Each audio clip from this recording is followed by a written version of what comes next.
Rais, najua hawa wananchi umesikia akisema uwanja.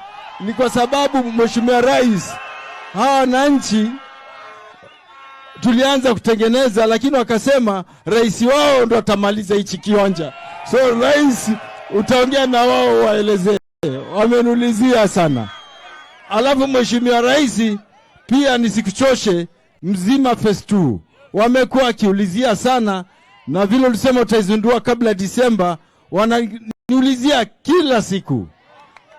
Alafu vile Taita Taveta tunashirikiana sana na waziri wa madini, PS wa madini, staff wote wa madini. Na sisi hapa Taita Taveta, Mheshimiwa Rais, tayari tumefungua investment forum ya Taita Taveta, inaitwa Taita Taveta Investment Development Corporation.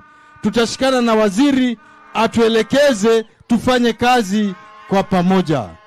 Vile Mheshimiwa Rais, wanasiasa wa hili jimbo letu la Taita na Taveta wote kuanzia MCA, wabunge wote wameniomba kama utakuja Pwani wapatie tu nafasi kidogo waongee na wewe. Wamenyenyekea sana kwa hilo, na tungeomba sana tukae na wewe Mheshimiwa Rais, so that waongee yale ambayo nataka kukuelezea. Mimi sitaki kukuchosha, lakini uwanja tuangalie hayo masoko. Alafu kama tutakuelezea pia katika national housing Kenya nzima, kati ya majimbo 47 sisi ndo tunaongoza.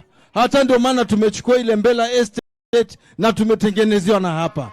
So ukituongezea hizo 2000 na vile masoko yetu, Mheshimiwa, sisi tutakushukuru kwa dhati kabisa. Na vile ujisikie wewe ni mmoja, mimi ni gavana wako na wewe ni rais wangu. So asante sana. Wacha ndawapatia hawa. Haya,